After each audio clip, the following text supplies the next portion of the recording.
Em primeiro lugar, algo que eu percebi é que quando Jesus pergunta, e ele, embora aparentemente ele esteja repetindo a mesma pergunta, tem características em cada uma delas que você não encontra nas outras. Por exemplo, na primeira pergunta, o Senhor questiona Pedro dizendo: você me ama mais do que todos esses outros? Você não vai encontrar isso nas outras perguntas. E aquilo me chamou a atenção. Qual o propósito de Jesus olhar para Pedro e dizer: Pedro, você me ama mais do que os outros?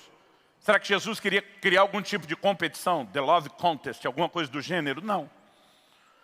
Num outro momento, onde os seus apóstolos estavam disputando entre si quem era o maior, Jesus deu um enquadro neles e mostrou que esse não é o coração do reino. Então agora Jesus não iria promover uma competição. Então qual a razão de perguntar ou questionar Pedro dessa forma? Se você volta para João capítulo 13, a noite da última ceia, você vai entender o assunto. Quando Jesus diz: um de vocês vai me trair, a maioria dos apóstolos começa a perguntar: Senhor, porventura sou eu? O que está por trás dessa pergunta? Porventura sou eu? A grande maioria deles estava dizendo: eu me vejo como um candidato potencial a falhar. Pode ser que aconteça comigo.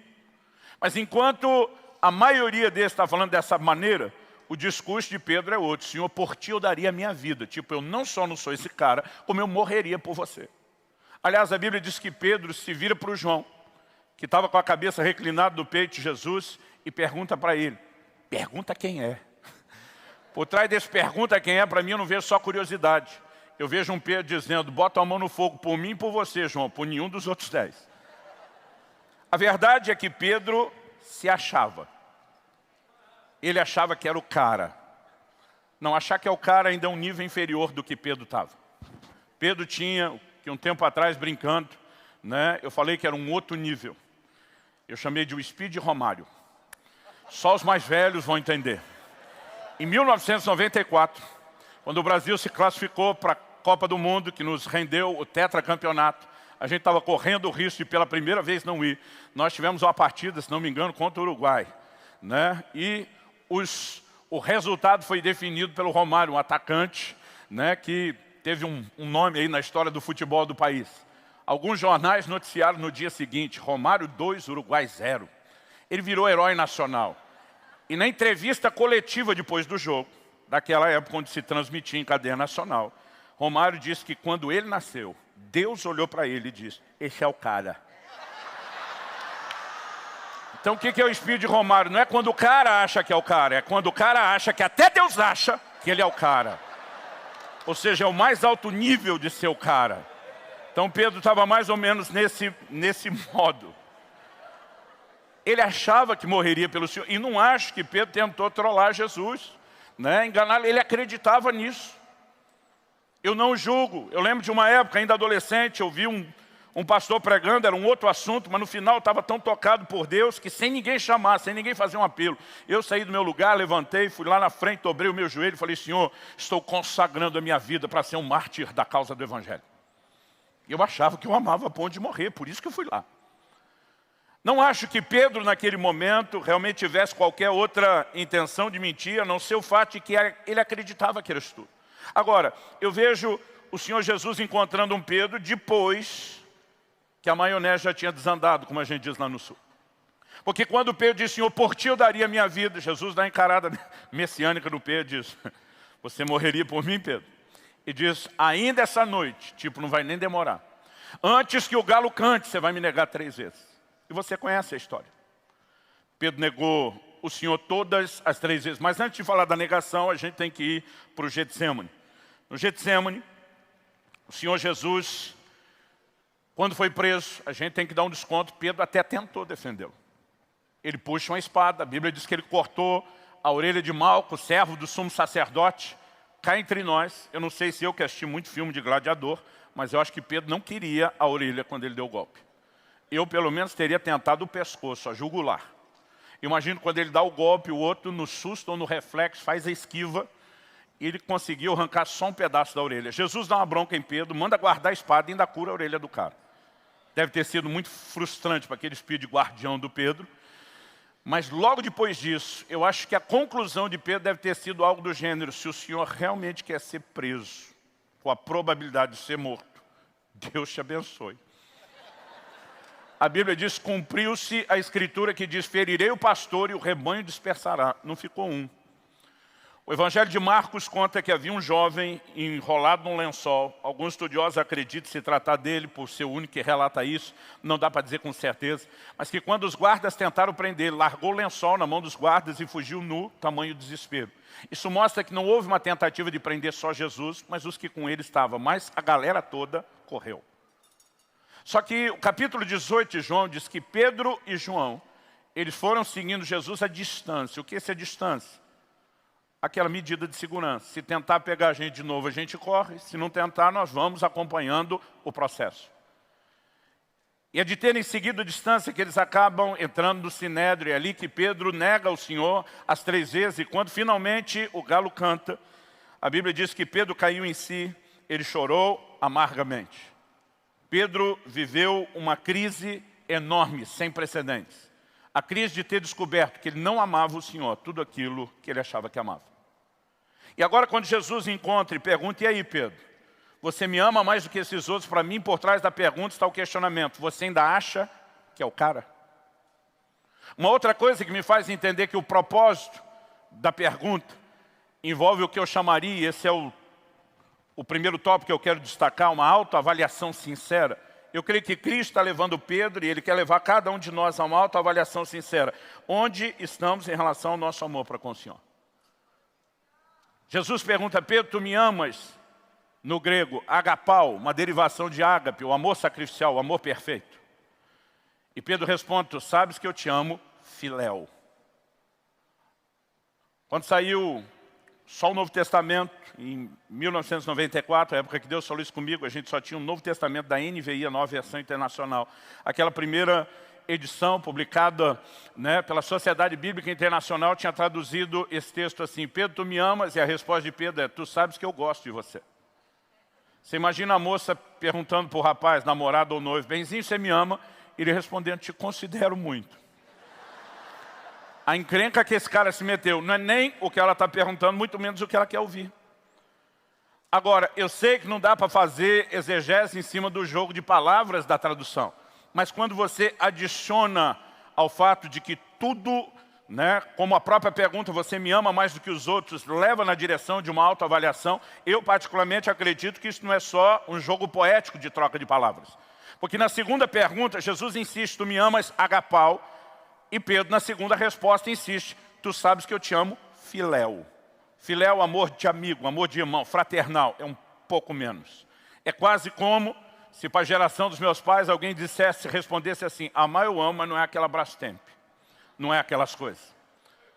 Então vem a terceira pergunta, e a Bíblia diz, no verso 17, que Pedro se entristeceu com a terceira.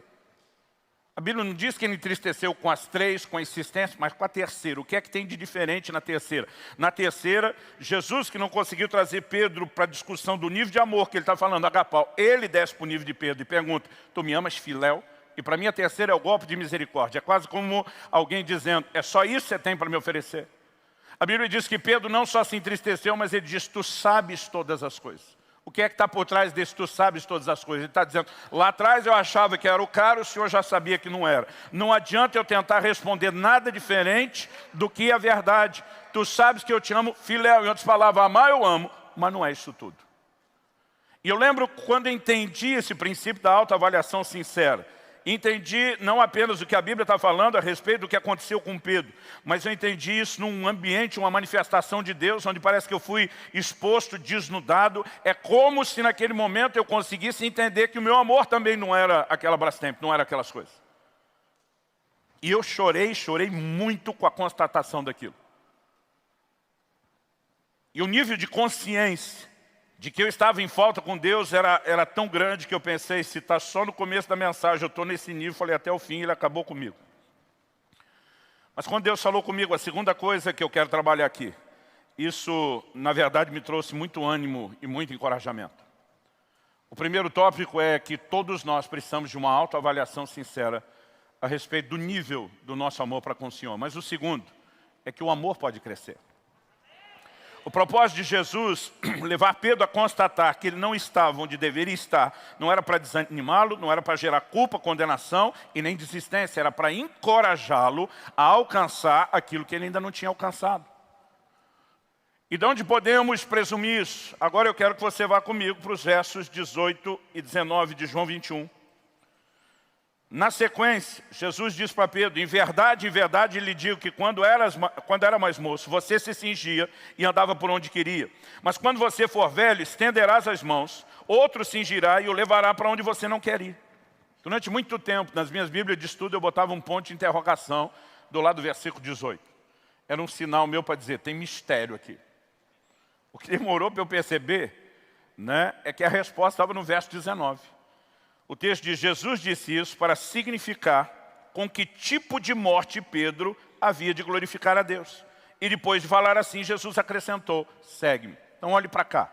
Jesus disse para Pedro, estenderás as mãos. O que significa isso? Morte por crucificação. Jesus estava falando a respeito de com que tipo de morte Pedro haveria de glorificar a Deus. Talvez para você não pareça uma boa notícia, mas no contexto é. Porque Pedro tinha dito, Senhor, eu morreria por você. Eu não só não te trairia, eu não negaria, eu morreria por você. Ele está dizendo, eu te amo a ponto de morrer. Jesus diz, está nesse nível não. Mas Jesus está dizendo para Pedro, quando você era mais moço, e aqui para mim não é só a idade cronológica, é a presença ou na verdade a falta de maturidade. Ele diz, você se governava, você fazia o que queria, mas quando você for mais velho, e aqui para mim também não é só idade cronológica, é maturidade. O Senhor diz, você vai alcançar aquilo que você não tem hoje. Chegará o dia, Pedro, onde você estará pronto para morrer por mim. Chegará o dia, Pedro, em que você vai transicionar só do filéu para o agapau. E sabe, é extraordinário quando nós começamos a pensar no que é que Jesus está tentando comunicar para Pedro. Jesus está olhando para Pedro e dizendo, Pedro, eu não estou olhando a falha do seu passado, eu não estou olhando, né, a sua imperfeição do presente, eu estou olhando o seu crescimento do futuro. E algo que eu e você precisamos entender que essa é a dinâmica como Deus nos olha e nos trata. Ele não está apenas olhando o tropeço do passado, Ele não está apenas olhando a sua limitação do presente, Ele enxerga o potencial de crescimento que eu e você temos, o lugar para onde estamos indo. Então Ele não está mero e simplesmente tocando o dedo na ferida. Eu particularmente acredito que existe um processo de cura acontecendo. Porque Pedro fica arrasado depois disso. A Bíblia não só diz que ele chorou amargamente, mas nesse momento, quando o Senhor se manifesta, Pedro, por exemplo, tinha voltado a pescar, coisa que a Bíblia não sugere que ele tenha feito depois de ter ido para o ministério. Mas só isso não dá para presumir ou chegar a uma conclusão concreta. No entanto, em Marcos 16, a Bíblia diz que quando o anjo dá a notícia da ressurreição a Jesus para as mulheres no túmulo vazio, ele diz assim, ide dizer aos discípulos e a Pedro que ele vai adiante de vós. Pedro é o único mencionado pelo nome. Particularmente o que eu entendo disso, Pedro já não se sentia mais parte daquele time. Pedro se sentia cortado da seleção. Tanto que Jesus fala para ele as palavras que falou no primeiro encontro. Segue-me. Em outras palavras, Jesus está dizendo, se você acha que foi desqualificado porque me negou, eu quero dizer que eu ainda tenho um projeto para você apacentar minhas ovelhas. Eu não desisti de você. Pedro, você está dentro. Eu não cortei você. Quando me mudei para o Paraná, estou no Paraná desde dezembro de 93, eu saí de Campinas, estado de São Paulo, que é a segunda maior cidade do maior estado. Eu cresci na selva de pedra, não conhecia nada da agricultura. E de repente eu fui para um estado que é uma potência agrícola, para o interior. Eu lembro que um irmão da igreja falou, pastor, o senhor precisa conhecer a nova cultura onde está inserido. Ele disse, tão logo o senhor tenha um sábado aí livre, o senhor podia sair comigo pela manhã e a gente faria um tour. Eu vou te mostrar as fazendas, eu faço o meu trabalho, mas vou te dar um tour, vou explicar tudo o que de fundamental o senhor tem que saber sobre a agricultura, que é algo forte aqui. Ele falou, olha, o trigo ainda está verde, mas já está alto, né? É algo que vai ser bonito o senhor ver. Me animou e o primeiro sábado que eu pude, eu fui com ele. Eu lembro que eu assustei, eu não tinha noção da imensidão, do tamanho daqueles campos de plantio. Era um negócio assim que a gente perdia de vista. E ele andou por pelo menos uma meia hora naquela plantação, com aquela caminhonete atropelando o trigo. Ele ia parando, colhendo a amostra, explicando o trabalho. E eu lembro que eu quase nem conseguia prestar atenção nele. Eu só ficava olhando o retrovisor e vendo que por onde ele passava, ficava aqueles dois rastros, né, dos pneus do trigo atropelado. E depois de uma meia hora ele atropelando trigo, eu falei, amigo, você faz isso todo dia? Ele falou, isso o quê? De ficar andando na plantação, colhendo amostra? Ele falou, sim. Eu falei, você anda essa meia hora todo dia? Ele falou, não, hoje é meia hora porque o senhor está comigo. Ele falou, eu faço isso 4 horas. Eu lembro que eu desabafei minha ignorância na hora, eu falei, daqui a pouco não tem mais trigo, você fica atropelando tudo. Ele começou a rir, mas ria assim com gosto.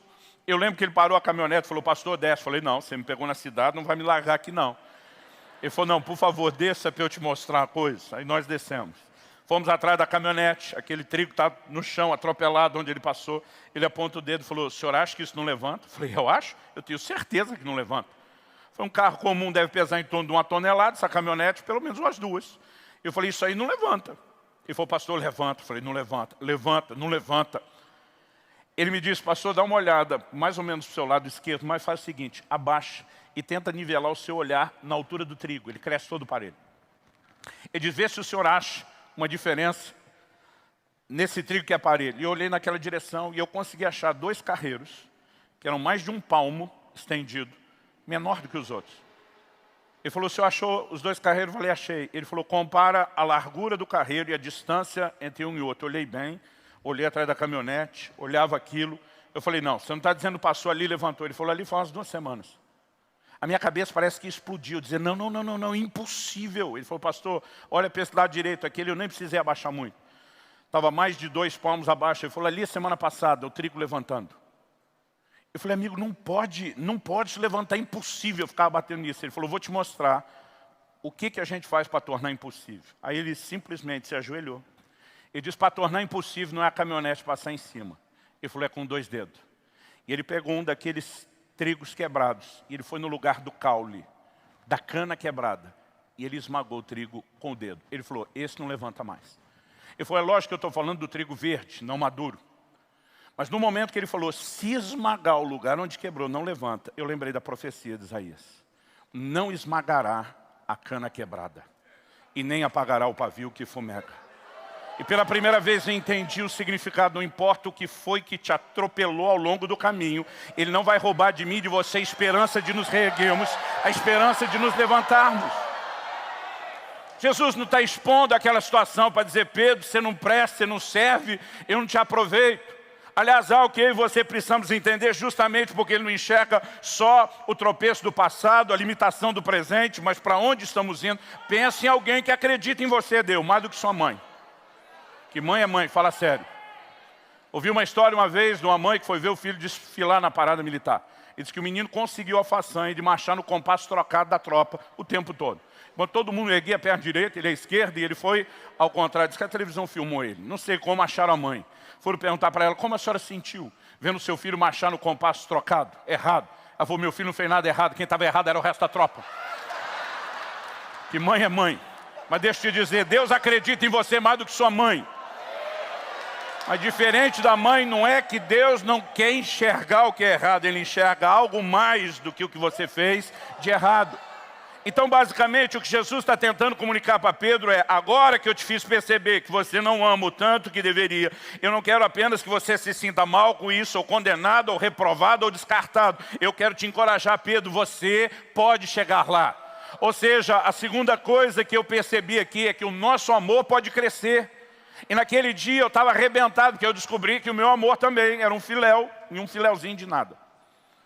Mas aquilo me estimulou. Eu falei, eu posso não estar nesse nível de poder cumprir o que eu prometi para Deus, de que um dia eu daria minha vida por Ele, mas eu decidi, eu vou chegar lá. Eu vou permitir que o meu amor cresça, eu vou corresponder com Deus.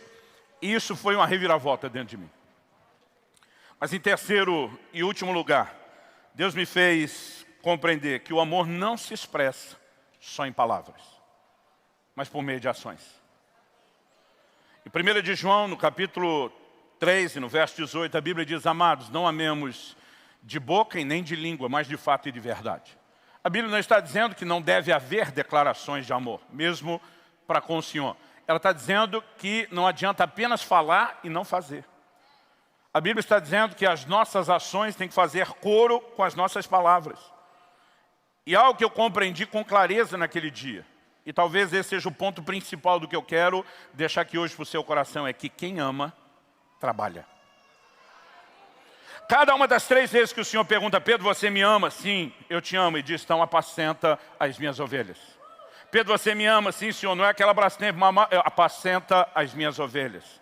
Pedro, você me ama? Senhor, não é isso tudo, apacenta as minhas ovelhas. Em outras palavras, Jesus está dizendo, Pedro, se você me ama, ame aqueles que eu amo. Demonstre o seu amor para comigo dessa forma. Eu de vez em quando digo às pessoas, quer descobrir minha simpatia, trate bem minha família, aqueles que eu amo. Quer descobrir a antipatia ao lado ainda não tratada da minha alma, maltrate eles. Sabe, não faz sentido eu e você imaginarmos que nós podemos ter uma declaração de amor para com Deus e indiferença para com a sua família ou para com aqueles que Ele ama.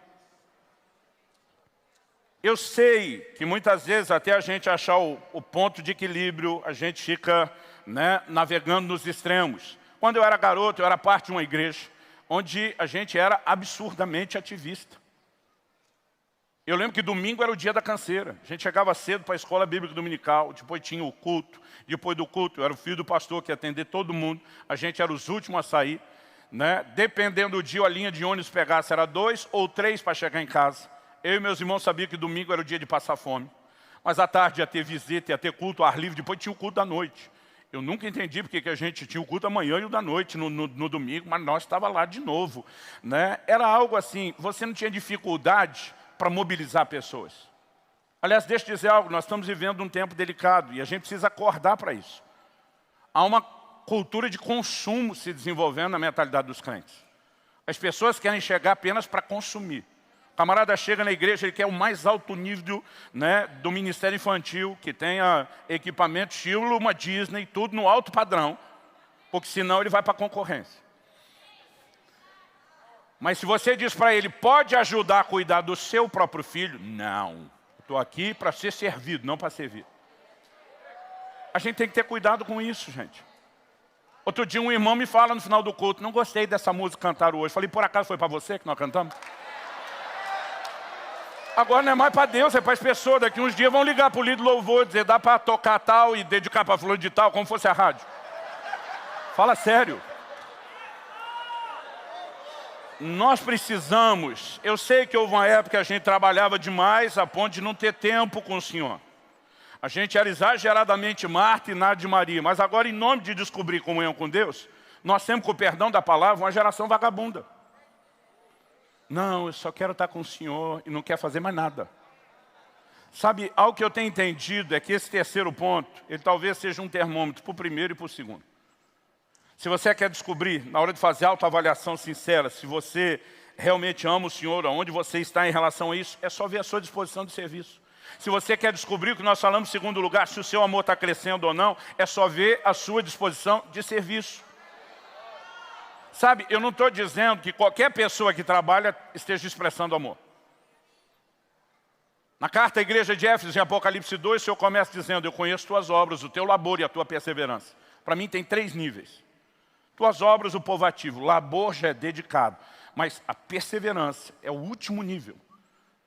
Quando a gente está reunido com a nossa liderança em Curitiba, eu digo que esse é o nível sangue nos olhos, faca no dente. É quando você vai com ou sem vontade, com ou sem disposição, você não depende de sentimento, você bota coração, você bota fé naquilo e vai com tudo. Então, era uma igreja produtiva, mas o Senhor diz, tenho, porém, contra ti que abandonaste o teu primeiro amor. Então, alguém pode estar trabalhando sem ter amor. Mas eu quero te dizer, não vai ter amor sem estar trabalhando. Até pode trabalhar sem amor, mas não vai ter amor sem trabalhar. Aliás, qual é o requisito para entrar no ministério? Pedro, você me ama? Amo, está dentro. Qual é o requisito para tirar? O Senhor diz para o anjo da igreja de Éfeso, se você não se arrepender, eu tiro o candeeiro que eu te entreguei. O que era o candeeiro? Apocalipse 1, João vê 7 candeeiros de ouro, 7 estrelas. O anjo explica, os candeeiros são as igrejas, as estrelas são os anjos, são os líderes da igreja. Agora Deus está falando com o líder da igreja, se você não arrepender, eu pego o candeeiro, eu pego a igreja que eu te entreguei. Em outras palavras, está dizendo, se não vai fazer por amor, eu não preciso do seu trabalho.